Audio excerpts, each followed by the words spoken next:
class students, as we have started coal and petroleum chapter.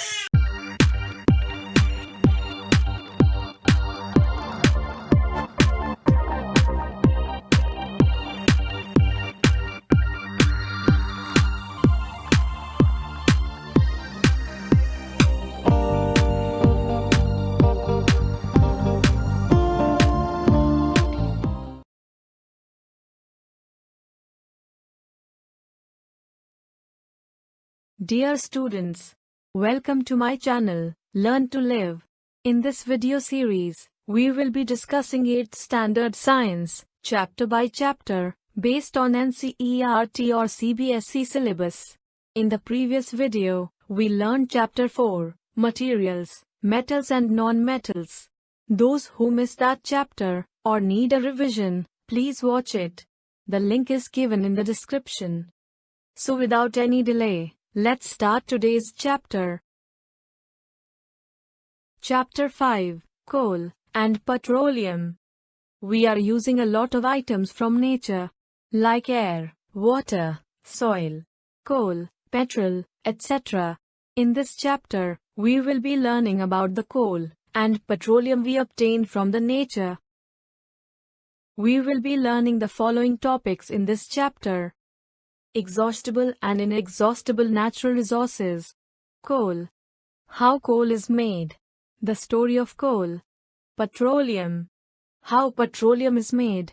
The story of petroleum. Refining of petroleum.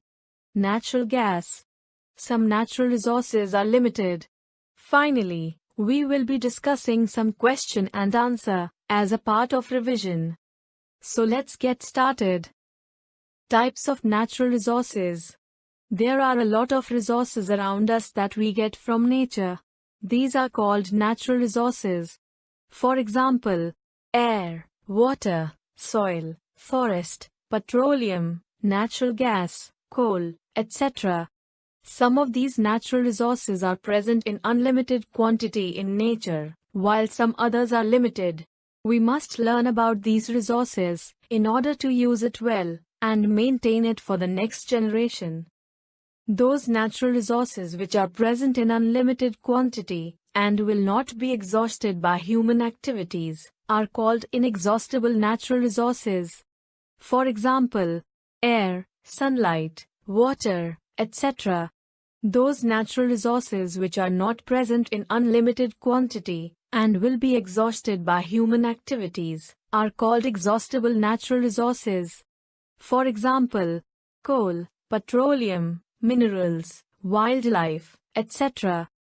In this chapter, we will be learning about fossil fuels such as coal, petroleum, and natural gas. Let us first learn about coal. Coal is black in color, and it is as hard as a stone. It is one of the fuel that we use to cook food. Earlier, coal is used as the fuel for steam engines in railways. It is used in thermal power plants for electricity generation, and as fuels in many industries. How coal is made. The story of coal. Very long before, the earth had very dense forests. These forests got buried under soil due to flood and natural processes, and sank deeper as years passed. The temperature, as well as pressure, increased when they sank deeper and deeper. These dead plants and trees are converted to coal slowly, under high pressure and temperature at the deeper soil. This slow process of conversion of dead plants and trees into coal is called carbonization. The process of coal formation is called carbonization, because coal contains mainly carbon. Let us learn about the products from coal. Apart from the general use of coal, they are processed in industries to get other useful products, such as coke, coal tar, and coal gas. Coke. It is an almost pure form of carbon. It is a black, tough, and porous substance. It is used in the manufacturing of steel, alloys, and many metals. Coal tar. Coal tar is a mixture of about 200 substances. It is black, thick liquid, with an unpleasant smell. The byproducts of coal tar are used as starting materials for the manufacturing of various substances used in our daily life and industry. For example, drugs, explosives, perfumes, paints, photographic materials, etc. are manufactured from the byproducts of coal tar. Coal gas. It is the gas obtained during the making of coke from coal. It is used as a fuel in many industries situated near the coal processing plants. Petroleum. The motor cars, scooters, bikes, buses, and many vehicles use petrol or diesel as fuel. These petrol and diesel are obtained from a natural resource called petroleum. How petroleum is made. Story of petroleum. Petrol was formed from living organisms in the sea. When these organisms died, their bodies settled at the bottom of the sea and buried in the sand and clay layer. After millions of years, these dead organisms got converted into petroleum and natural gas in the absence of air, high temperature, and pressure. These petroleum and oil floats over the water layer due to less density deep inside the earth layer. Refining of petroleum. The petroleum that we receive in its raw form is a very dark and oily liquid. It has a very unpleasant smell. It is a mixture of various constituents such as petrol, lubricating oil, diesel, petroleum gas, paraffin wax. The process of separating various constituents from petroleum is called refining. Refining is carried out in petroleum refineries. Constitutes of petroleum and its uses. Please see below table, which shows the constituents of petroleum and its uses. Natural gas. It is a very important fossil fuel. It is easy to transport through pipes. It is stored under high pressure and is so-called compressed natural gas. Nowadays, it is used as a fuel for vehicles because it causes less pollution in air and is a clean fuel. It is used directly for burning in homes and factories through pipes or cylinders. Many chemicals and fertilizers are also manufactured with the help of natural gas. Some natural resources are limited. We now know that natural resources like coal and petroleum are exhaustible resources. It takes millions of years for the conversion of dead organisms to fossil fuels like coal and petroleum, which means once we finish the fossil fuels, then it will take millions of years again for the formation of it. So, we must be careful of the usage of fossil fuels, as it will be exhausted in a few hundred years, as per the studies. Moreover, its usage causes air pollution, as well as global warming. As a common man, we can control the usage of fuels while driving, in the following ways. Drive always at constant speed, as far as possible. While waiting at places or traffic signals, please switch off the engine. Keep correct tire pressure. Do regular maintenance of the vehicle. Let us do a revision on the chapter with the help of some question and answers. Think for 5 seconds before answering. Question 1. What are the advantages of using CNG and LPG as fuels?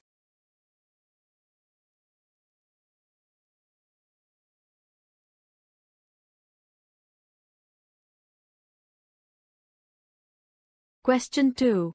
Name the petroleum product used for surfacing of roads.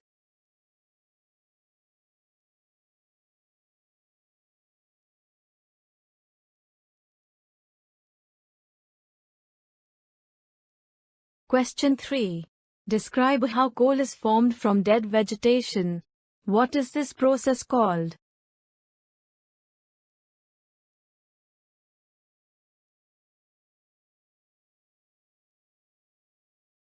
Question 4.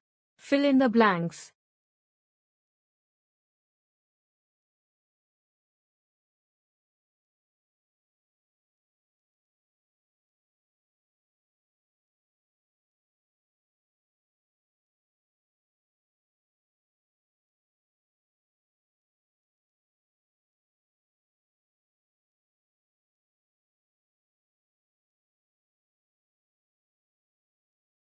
Question 5. Mark T if the statement is true and F if it is false.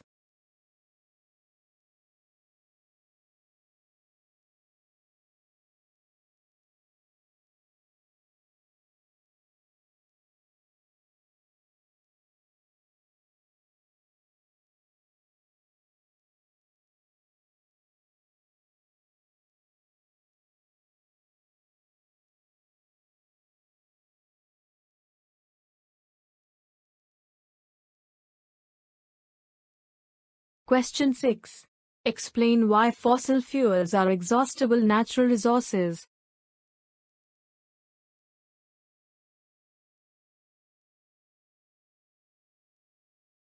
Question 7. Describe characteristics and uses of coke.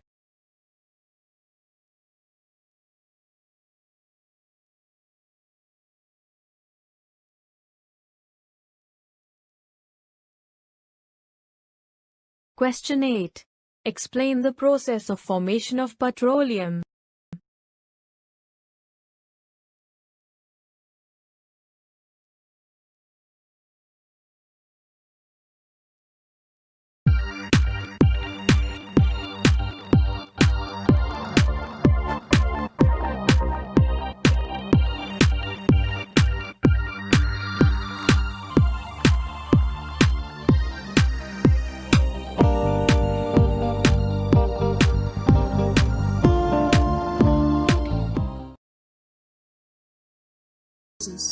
Air, water, soil, sunlight, coal, petroleum, natural gases, and mineral resources are natural resources. Type of resources: inexhaustible resources and exhaustible resources.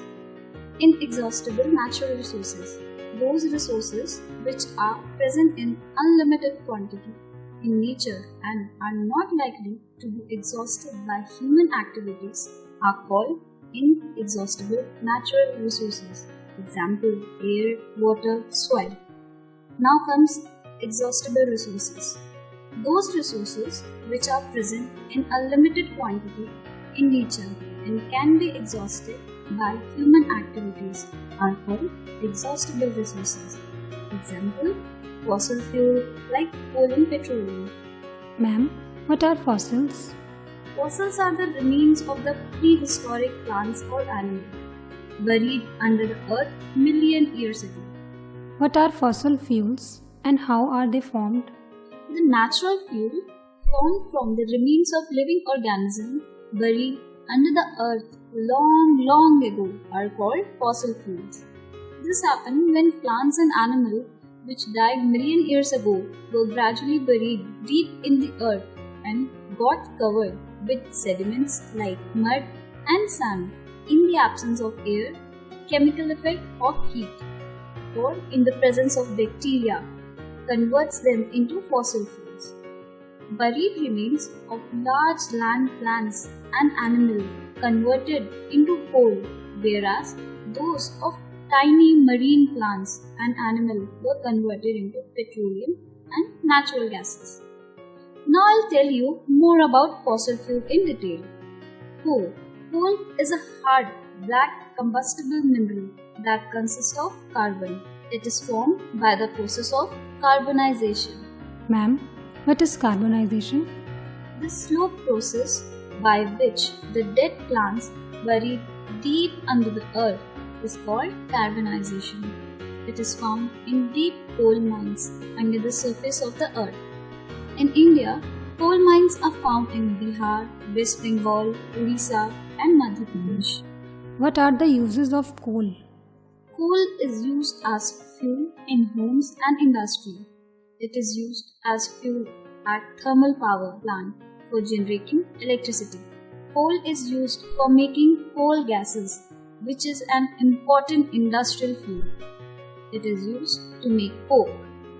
Earlier, coal was used as fuel to make steam to run steam engines of the train. Coal. Introduction. We use various materials for our basic needs. Some of them are found in nature and some have been made by human efforts. This list includes air, water, soil, and minerals. Since all these are obtained from nature, they are called natural resources. In the light of the availability of various resources in nature, natural resources can be broadly classified into inexhaustible and exhaustible resources. Natural resources. Inexhaustible natural resources. These resources are present in unlimited quantity in nature and are not likely to be exhausted, that are sunlight, air. Exhaustible natural resources. The amount of these resources in nature is limited. They can be exhausted by human activities. Examples of these resources are forests, wildlife, minerals, coal, petroleum, natural gas, etc. Fossil fuels. Some exhaustible natural resources like coal, petroleum, and natural gas were formed from the dead remains of living organisms, known as fossil fuels. About 300 million years ago, the Earth had dense forests in low-lying wetland areas. Due to natural processes like flooding, these forests got deposited over them. They were compressed. The temperature also rose as they sank deeper and deeper. Under high temperature, dead plants got slowly converted to coal. The slow process of conversion of dead vegetation into coal is called carbonization. Since it was formed from the remains of vegetation, coal is also called a fossil fuel. Coal. Story of coal. About 300 million years ago, the Earth had dense forests in low-lying wetland areas. Due to natural processes like flooding, these forests got buried under the soil. As more soil deposited over them, they were compressed. The temperature also rose as they sank deeper and deeper. Under high pressure and high temperature, dead plants got slowly converted to coal. As coal contains mainly carbon, the slow process of conversion of dead vegetation into coal is called carbonization. Since it was formed from the remains of vegetation, coal is also called a fossil fuel. Coal is one of the fuels used to cook food. Earlier, it was used in railway engines to produce steam to run the engine. It is also used in thermal power plants to produce electricity. Coal is also used as a fuel in various industries. When heated in air, coal burns and produces mainly carbon dioxide gas. Coal is processed in industry to get some useful products such as coke, coal tar, and coal gas. Coke. It is a tough, porous, and black substance. It is an almost pure form of carbon. Coke is used in the manufacture of steel and in the extraction of many metals. Coal tar. It is a black, thick liquid with an unpleasant smell. It is a mixture of about 200 substances.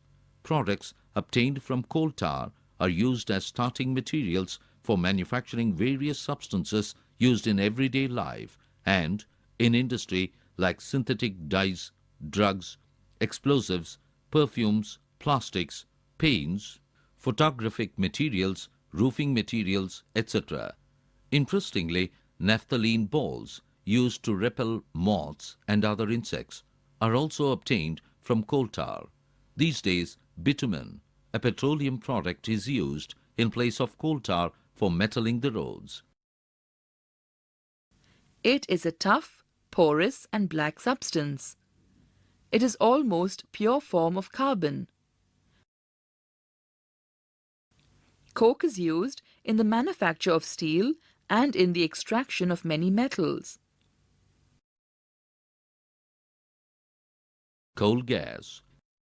Coal gas is obtained during the processing of coal to get coke.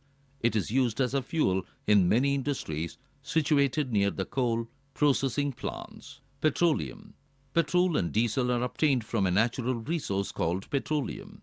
petroleum was formed from organisms living in the sea.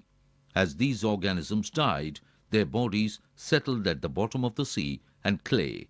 Over millions of years, absence of air, high temperature and high pressure transformed the dead organisms into petroleum and natural gas. Refining of petroleum. Petroleum is a dark, oily liquid. It has an unpleasant odor. It is a mixture of various constituents such as petroleum gas, petrol, diesel, lubricating oil, paraffin wax, etc. The process of separating the various constituents or fractions of petroleum is known as refining. It is carried out in a petroleum refinery. Petroleum constituents. Various constituents of petroleum and their uses are given in the table. Natural gas. Natural gas is a very important fossil fuel.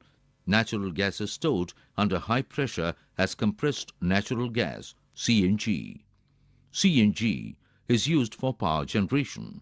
It is now being used as a fuel for transport vehicles because it is less polluting. It is a cleaner fuel. The great advantage of CNG is that it can be used directly for burning in homes and factories where it can be supplied through pipes. Such a network of pipelines exists in Vadodara, Gujarat, some parts of Delhi and other places. Natural gas is also used as a starting material for the manufacture of a number of chemicals and fertilizers. India has vast reserves of natural gas. In our country, natural gas has been found in Tripura, Rajasthan, Maharashtra, and in the Krishna-Godavari Delta. Fuel management. The Petroleum Conservation Research Association, PCRA, advises people how to save petrol or diesel while driving. Their tips are as follows. Drive at a constant and moderate speed as far as possible. Switch off the engine at traffic lights or at a place where you have to wait. Ensure correct tire pressure. Ensure regular maintenance of the vehicle. Good morning, children. Today we shall learn about petroleum and its usage. Like coal, petroleum is also a fossil fuel, which means it is formed from the remains of dead organisms. But it is liquid as the process of its formation was much different from the formation of coal. Petroleum was formed from the remains of sea creatures.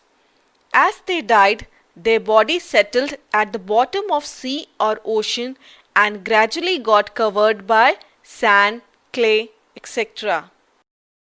Over millions of years, absence of air, high temperature and high pressure transformed the dead organisms into petroleum and natural gas. All of us know how important petrol, diesel, etc. are. We get these fuels from petroleum. We also get kerosene from petroleum. Petroleum needs to be refined in the refineries to get these fuels. Raw petroleum or crude oil is a dark, oily liquid with an unpleasant smell. It is extracted from Earth's crust through a deep oil well. A huge pump extracts the petroleum through this deep oil well. Petroleum is a complex mixture. Petroleum refining means separating its components, and it is carried out at petroleum refineries. This separation process is known as fractional distillation. This process is actually for separating chemical components by their boiling point. Mixture is heated to a temperature at which one or more fractions of the compound will vaporize.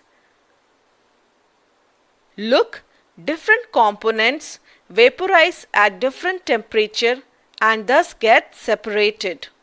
So, we get lots of things from petroleum. We get fuels like petrol, kerosene, diesel, LPG, etc.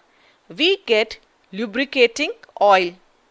Paraffin wax, which we get from the residue of the refining process, is used for making ointments, candles, petroleum jelly, face cream, wax, etc. Bitumen, which is also obtained from residue of fractional distillation process, is used for making paint and building roads. Every component of petroleum has some use, hence it is often called black gold. Natural gas is a very important fuel because it is easy to transport through the pipes. Natural gas is stored under high pressure as compressed natural gas, in short CNG. CNG is used for generating power as fuel for cars. CNG is less polluting than petrol, diesel, etc. But coal, petroleum, natural gas, etc. aren't available in unlimited quantity. With heavy use of these, we will run out of these resources in not so distant future. So, these are exhaustible natural resources. Hence, we have turned to resources which are available in unlimited quantity for fuel, electricity production, etc. Sunlight, air are such inexhaustible natural resources. Solar energy is nowadays used for generating electricity for home, industry, etc. also for cooking. In not so distant future, solar energy would also be used to run cars. So now you know about petroleum and its usage. To sum up, petroleum is a fossil fuel. Petroleum was formed from the dead remains of sea animals millions of years ago. Petroleum gas, petrol, diesel, kerosene, paraffin wax, lubricating oil are obtained by refining petroleum. Like coal, petroleum is an exhaustible natural resource, which means only a limited supply is available, hence we should use it judiciously. That's all for now. Bye bye children. Petroleum or crude oil is a fossil fuel. It is the result of organic matter transforming into hydrocarbons over millions of years. Generally buried in the form of a deposit, crude oil sometimes appears on the surface of the earth, which is why it has been known to man since ancient times. Around the world, oil was used as sealing material in construction and for medical purposes. But it is only in the middle of the 19th century that its consumption would explode. Europe and North America, in the midst of industrial revolution, have rapidly increasing energy requirements that are met mainly by coal. Interest in oil intensifies throughout the world. From the Russian Empire to Europe to North America, the first modern drilling location. In the United States, this causes a rush of black gold and the country becomes the largest oil producer in the world. Initially, distilled oil replaces the burning of whale oil in lamps. It offers a better calorific value than coal and is easier to transport than gas. Oil consumption rises in the early 20th century, especially in the field of transport, with the development of the automobile, the reconversion of ship engines, and the aviation boom during World War I. Crude oil, once extracted, is distilled in a refinery to separate the hydrocarbons as needed. The lighter molecules evaporate to the top of the distillation column, where the temperature is around 20 degrees Celsius. Liquefied petroleum gases are harvested and used, among other things, in lighters and in kitchens. Between 30 and 105 degrees Celsius, gasoline for cars is produced. Between 105 and 160 degrees Celsius, naphtha is created, used in petrochemicals in order to create plastics, synthetic textiles, drugs and cosmetics. Between 160 and 230 degrees Celsius, kerosene is obtained for aviation. Between 230 and 425 degrees Celsius, diesel is created for cars and heating oil for domestic purposes.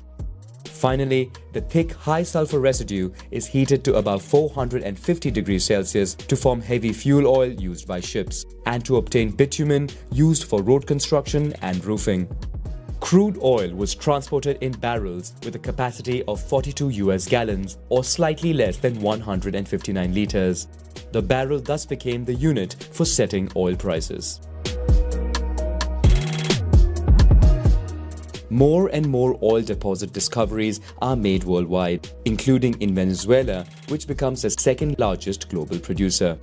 In the Middle East, where Britain is present, Western companies seize the new market, giving a portion of their profits to the local country through royalties.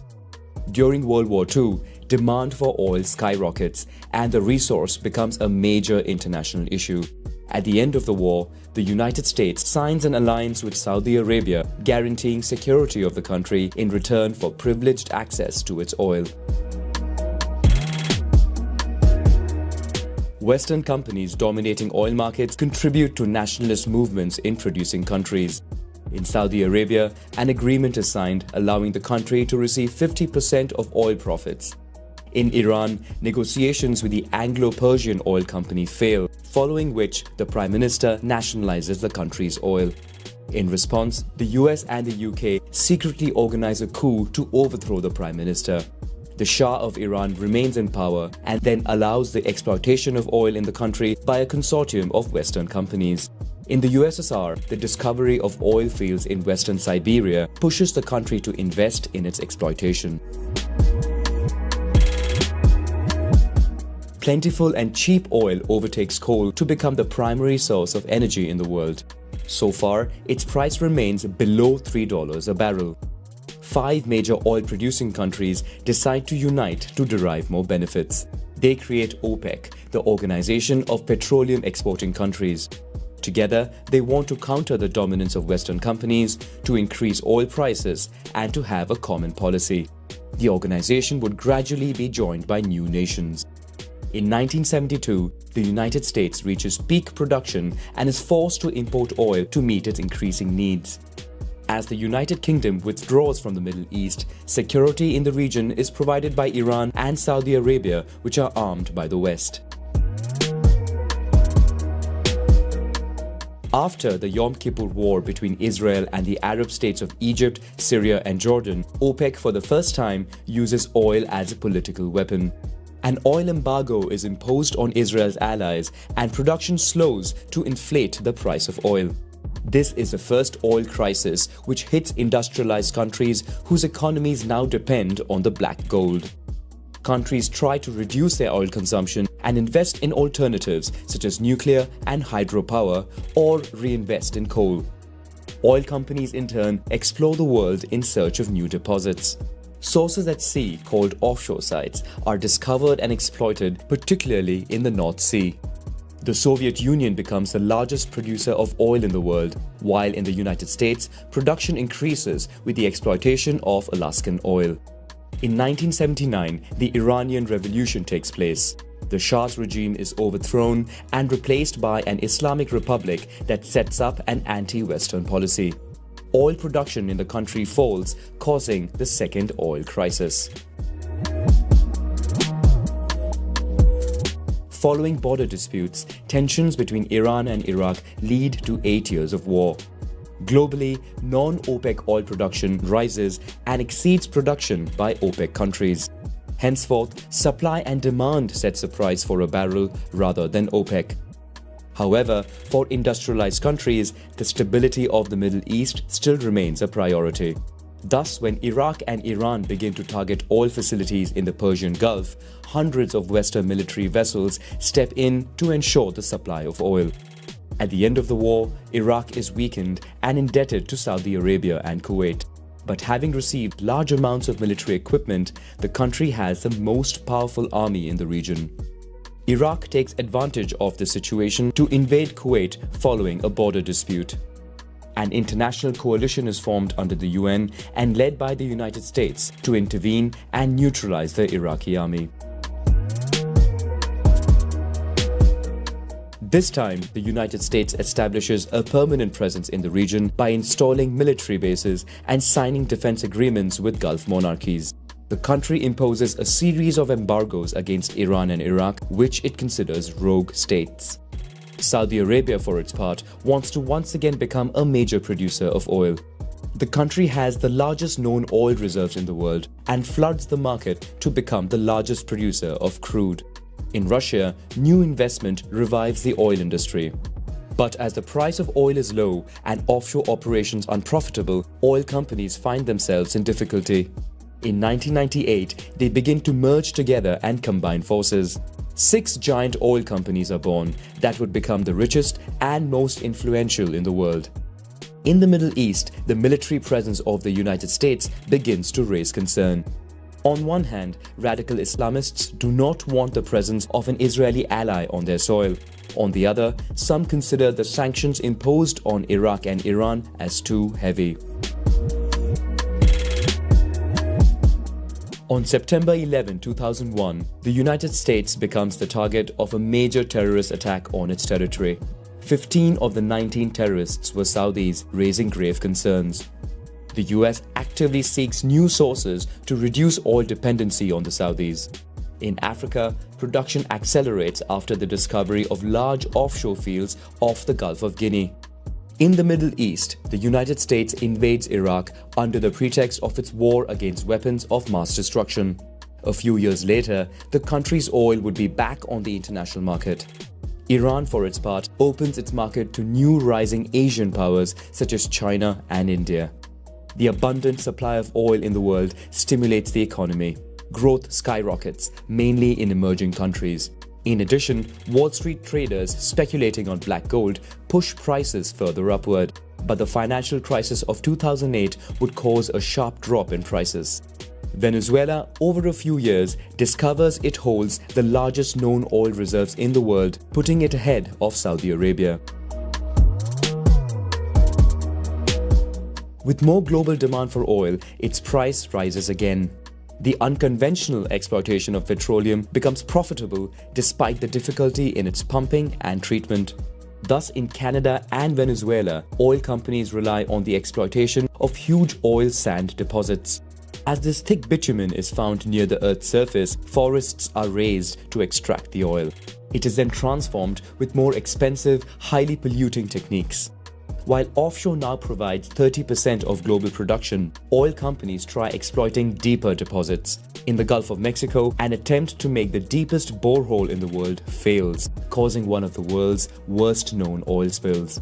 In the United States, improved technologies such as fracking now make it possible to pump shale oil, the reserves of which seem enormous. This oil is wedged between different layers of solid rock. A fluid is injected at high pressure to break the rock and release the black gold, which is then pumped. Numerous such reserves discovered in the United States cause the country's production to explode. The fact that the biggest oil consumer in the world becomes a bigger producer does not please its Saudi ally. Saudi Arabia then wants to make the production of unconventional oil unprofitable by dropping prices. To achieve this, Saudi Arabia persuades OPEC to flood the oil market. The price of the barrel drops, making oil production barely or sometimes not at all profitable. But the oil industry of the United States resists and continues to increase its production. With oil abundant and cheap, world consumption continues to rise and approaches 100 million barrels per day. 2/3 of the oil used in the transportation industry is the main emitter of carbon dioxide. In the maritime sector, heavy fuel oil used by ships emits 3,500 times more sulfur than diesel fuel, causing severe air pollution. The United States and Europe react by creating zones where heavy fuel consumption is prohibited. Since the beginning of the modern era of oil, many oil spills cause major environmental damage, with the Niger Delta probably being the most affected region, with 60 years of oil spills largely ignored. Saudi Arabia undergoes its own policy changes, being faced in recent years with a large fiscal deficit. OPEC countries are forced to appeal to other producing countries to together try boosting the price of oil. This includes Russia, the second largest crude exporter in the world. The United States, in contrast, continues to increase production to keep prices low and to support growth and the economy. The country eventually becomes the largest oil producer in the world. While IPCC experts are sounding the alarm and call for drastically reducing CO2 emissions to limit global warming, we have currently found enough oil to carry on for at least another 50 years at current rates. Saudi Arabia now speaks of diversifying its investments to prepare for the post-oil era. Iran, which has the third largest oil reserves in the world, suffers since 2018 from sanctions imposed by the United States aimed at choking its oil sales. In Venezuela, the country is hurt by low oil prices and the country never really benefits from its huge reserves.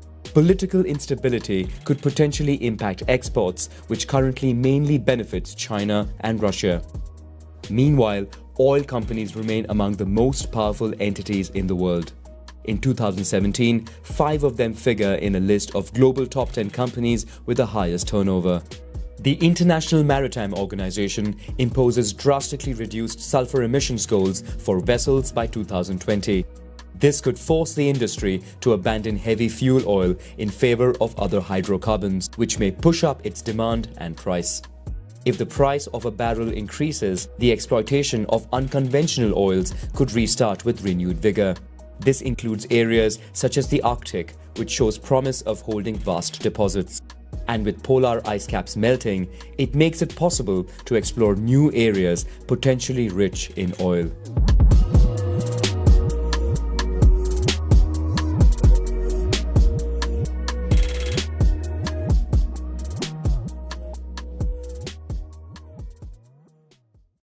Hello everyone, welcome back. So today we are here with coal and petroleum part 2, right? So in this video we are going to discuss about coal in detail, its formation, its types and everything we will cover here. And another thing we will discuss here that is very much important, extractive distillation. Okay, so this 2 part we will cover in this video.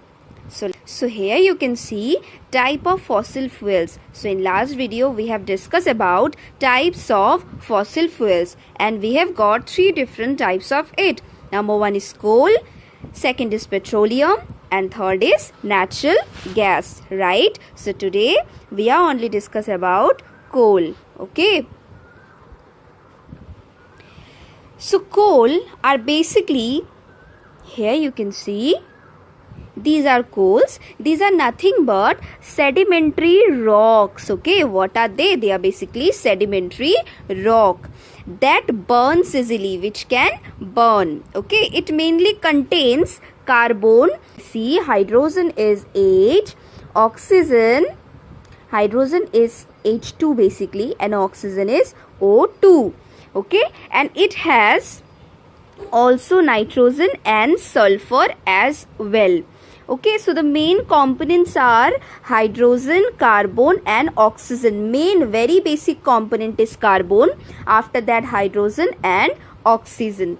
Okay, so coal is basically, we need to remember 3 things. Number 1 is coal is a sedimentary rock. Okay, number 1. Number 2, the main component is carbon and other than that hydrogen and oxygen. Number 3 is, what are the quantities other than carbon, hydrogen and oxygen? That is nitrogen and sulfur. Okay, this 3 point you need to remember. Next is different type of coals. So here you can see in the first picture, it is peat coal.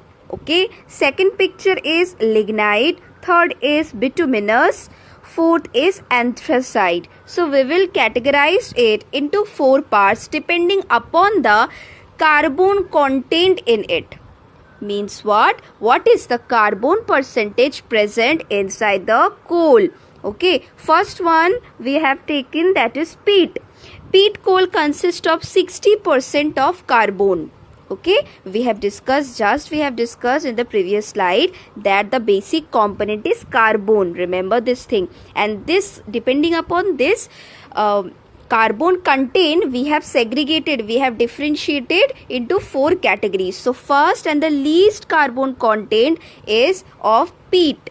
Okay, next is lignite. Lignite is having 70% of carbon inside it. Then bituminous is having 80% of carbon contained. Anthracite is almost 90 or 98%, 90 to 98% carbon contained. Okay, so these are 4 types of coals. Again we will repeat: anthracite, bituminous, lignite and peat, or in reverse form you can remember. So just remember, this carbon contains 60% for peat, 70% for lignite, 80% for bituminous, 90% for anthracite.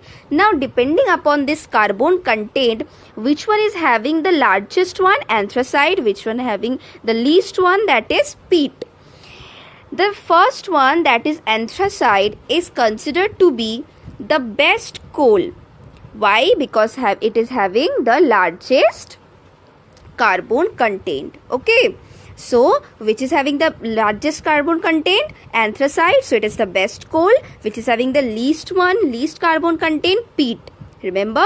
Okay, next is, what is destructive distillation? So whenever a solid form of, here we are taking coal, but any solid is heating in a closed container or in vacuum, so they are basically known as, this process is basically known as destructive distillation. So here you can see, what is here?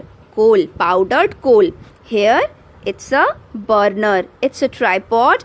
It is basically holding this tube, this apparatus, another glass tube, and so on, right? See, now one by one we will discuss what are the functions of these things.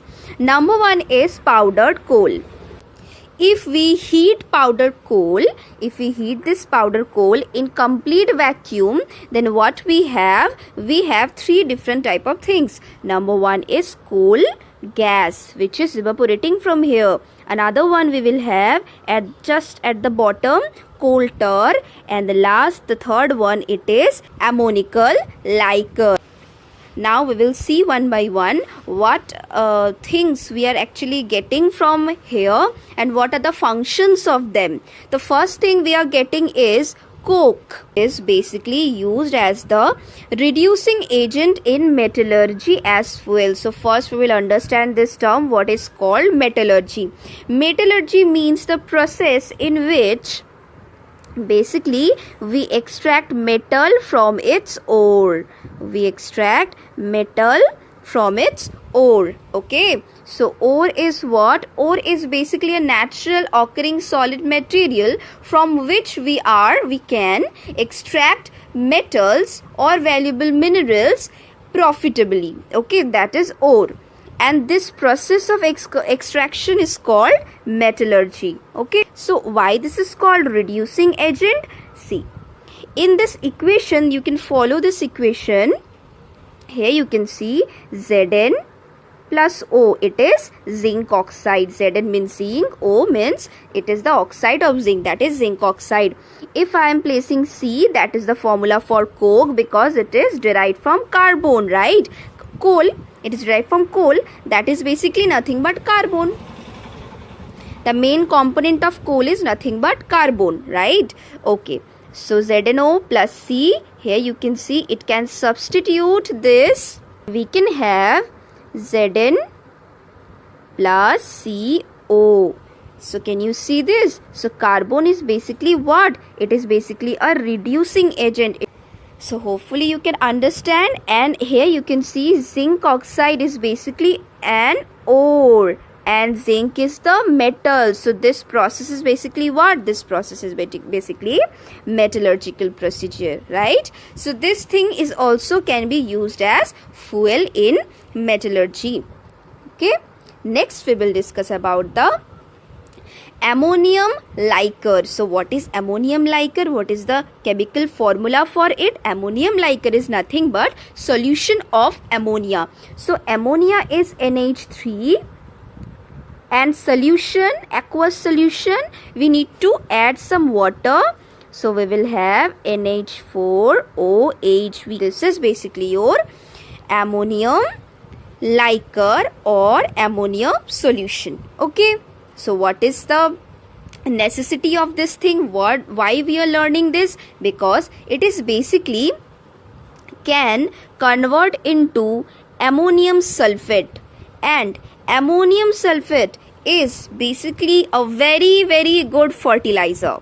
That is why we need to learn this thing very carefully, because only from this particular thing we can have ammonium sulfate.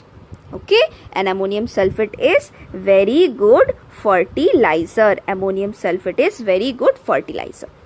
So this is basically what ammonium sulfate, but we haven't discussed what is the chemical formula of it. So today's question of the day is, what is the chemical formula of this substance? Okay, you have to write it in the comment box itself.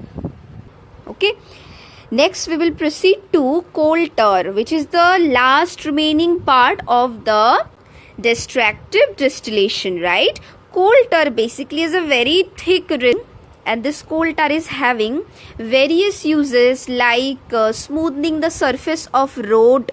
Number one, that is you can see here, surfacing of road, number one. Number two, it could be the source of aromatic compounds. The perfumes we are using, that can be derived from coal tar itself. Okay, so these are the basic use of coal tar. So one more thing and the last thing is left, that is our coal gas, right? So coal gas basically mixture of hydrogen, methane, carbon monoxide, and it could be also used as a fuel. Now what is the formula for hydrogen? Hydrogen, methane, CH4, and last is carbon monoxide, CO. So these are the formula. Again I am writing for you: hydrogen, methane, and carbon monoxide. So these are basically component of coal gas. Okay, and methane is a very good fuel. So this composition of coal gas is very much essential, and it could be used as very good fuel. So today up to this, and one more video we will publish on Wednesday, and that will enclose natural gas and petroleum, and after that on Friday we will conclude the chapter. Rest of the thing we will discuss and conclude the chapter. Okay, thank you for watching and wait for the next video to come. Bye bye.